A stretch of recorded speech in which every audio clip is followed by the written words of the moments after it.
Welcome to week 14, Star Achievement. Now, if you've been hopping around through this series, I want to encourage you to go back and view the webinars you missed. The reason being, from this point forward, we're going to be focusing on the advanced competencies. We're going to be digging really deep. So we've finished now the competencies from Become an Inner Circle Assistant book, and now we're going to focus on the advanced competencies from my new book, Underneath It All. So if you have this book, good for you. We're going to explore the different topics in this area, and then you're going to be able to go through it on your own with the book. Star Achievement has been around for a long time. I actually started the Star Achievement series in 1990. It was the first program I developed, comprehensive program I developed for administrative professionals and office support staff. It was a philosophy-based program at the time, which it still is today, and I'll explain that to you in just a moment. But I want to tell you how Star Achievement has evolved over all these years. When I designed the program itself, the curriculum, there were 4 full-day workshops. There was no level 1, 2, or 3. It was just 4 full days of training. This program has blossomed since 1990. Now, today, we have 12 full-day workshops with 3 levels of learning, and we have a designation that goes along with the program. It's called the CEAP, or CEAP, which stands for Certified Executive Administrative Professional. I wish I had one of my first workbooks to show you, but I can show you. This was the second workbook, the second phase of the workbooks, and this is kind of what they look like. You can see, not terribly sophisticated, but a lot better than the first one. Well, now, this is what Star Achievement has evolved to today. Our workbooks are comprehensive materials. We've put a lot of time and effort into this program, and remember, there are 12 full-day workshops. Additionally, Star Achievement has blossomed to where administrative professionals are teaching this within their organization. I don't always have to come in and teach it, or my trainers. And it's even gone to the extent where we now offer a complete facilitator kit. That is where you can just buy the entire kit. It comes with a complete instructor guide. It comes with DVD programs. It's got everything to host a wonderful training program for administrative professionals. Anyways, Star Achievement is near and dear to my heart. And I want to tell you what's special about Star Achievement. First of all and foremost, it is a philosophy-based program. It is a philosophy that says you have the potential to be a star in your job, but it takes a combination of 4 main components. Skill is the first one. It's enhancing the good skills you already have, because I know you have good skills or you wouldn't be sitting where you are today, and building new skills. The second is attitude. It's achieving and maintaining a positive attitude about yourself, your coworkers, your organization, customers, vendors, everything, even the situations that are presented to you. Now think for a moment.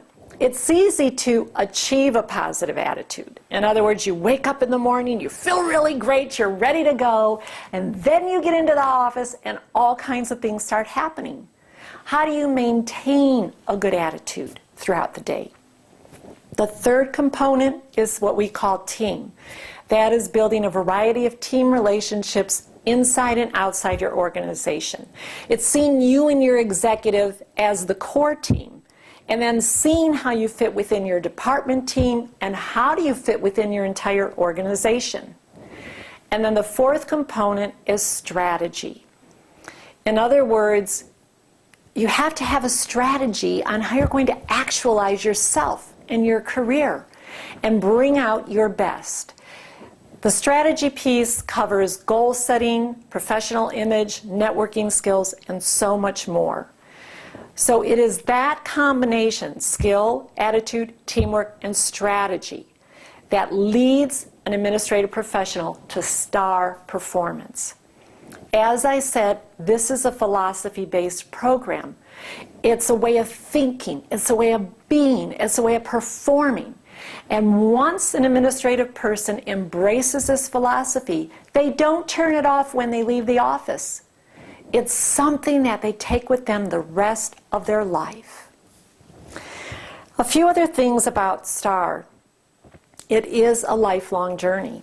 And we talked about this earlier in the series, that you are on a journey of excellence. When you are on a journey of excellence, it doesn't end, because for the STAR assistant, they know that as good as I am today, I have miles to go. And to me, that is really good news. If I knew that today this was the best that I could do, I would not be doing this program right now in front of you. If I thought years ago when I was an assistant in 1970, coming out of high school, that I could do no more than kind of be an order taker and task doer and just kind of get along, I wouldn't be experiencing all the great things I'm experiencing and meeting all these wonderful administrative professionals throughout the world. The other part is it's about evolution, and that ties in with this whole journey of excellence. In other words, we evolve, which if you think about that, you never stop. Evolution means we keep going and keep going. Now, to some of you, you may say, whoo, that's a lot of work. I don't want to keep going. I just want to do a great job. I want to get my paycheck and I want to go home. Well, that's not a bad thing. It's not a bad thing to want to go home. I want to go home too. And you need to have a personal life. And we're going to explore this when we get into Underneath It All later in this series. But the idea is, when you really work at and bring forth your talents, your innate abilities, you feel really good about who you are. And you're able to give more to other people. You're able to give more to the people you really care about. You become your best. You can solve problems better and faster. You improve the quality of your work life. You improve the quality of your relationships. And really, when you think about it, now with all of us living until we're 80 and 90, are you going to sit on the porch and just sit on a rocking chair? Now, I know there are probably a few of you that are saying, yes, I can't wait. But you know what? We have no guarantees today. We have none. And while we can dream about, sitting on a rocking chair, which personally I don't ever want to do, to be honest, it may not happen. And that's another reason why you need to evolve, you need to grow, you need to learn, and be the very best that you can be. What else can I tell you about STAR achievement? Something very important. It's about stepping out of what I call the safety zone, or the comfort zone. As people go through this STAR achievement series, when they start at Module 1, they are stretched throughout this entire program, little by little, through the activities that we do, through the competencies and skills that we're developing. And I can tell you from 18 years of experience, I have seen assistants come into that class the first day and be a little nervous, even though they knew they were good, but there was a little bit of anxiety. And then they just blossomed through the program. What do I mean by blossomed? There are assistants who finally learned how to assertively communicate with their manager. There were assistants who, when they couldn't even sit with a group of 5 assistants and give a 2-minute presentation, they now can stand at a podium and speak for 15 minutes.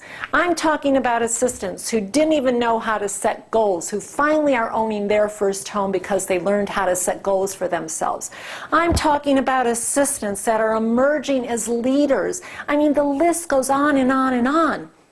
But STAR achievement is about taking a risk. It's about stepping out. And that's a scary place for some people. But again, you will never know how great you can be until you learn how to step out, till you learn how to take some risks. I want to share something with you from the book.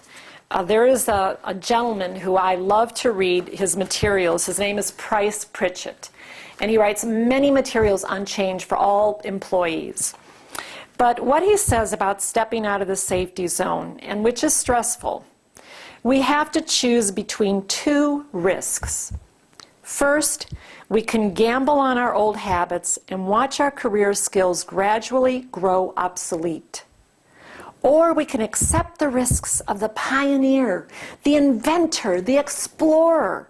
The greater safety lies in choosing this second risk, even though it feels chancier than the first. Star performers think differently.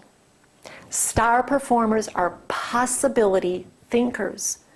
Even when life is throwing them a curve, even when work isn't going the way they want, even when the economy isn't the way they would like it to be, they're always thinking on a possibility level.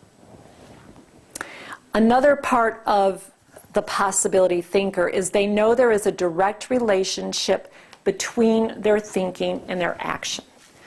In other words, if you're a STAR assistant and you understand this whole principle, you realize that how I think is how I behave. How you think is in direct relation to how you're going to act, how you're going to perform. So if you're thinking you're nervous, do you know what? You're going to be nervous. If you're thinking that I can do this, wow, I can really pull together this administrative team. I can host my own lunch and learn sessions, and you know what? I can do a good job. Maybe I have to learn along the way, but I'm confident. So you need to understand there is a direct relationship between your thinking and between your action. So the idea is you always want to think like a star. You always want to think about the possibilities.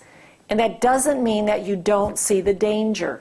You need to see the danger in the risk, but you don't let it overtake the possibilities. Okay, we had a good lesson today. What's your activity? This week, I want you to focus on being the very best you can be each and every day, each and every hour on that given day. Now, maybe you don't sleep good one night. Maybe the kids drove you crazy this morning. But based on that, I want you to be your best, whatever you can give that day. Also, never turn in work that is just good enough. If you look at that work and it's just, well, this will get by, this is good, don't turn it in. I want you to only turn in your best. The other activity I have for you this week is to surround yourself with positive, upbeat people. Who are your friends? Who do you surround yourself with? You will see a difference when you are around people who are winners and not whiners. So have a good week, go out and get them, and be the star that you are destined to be.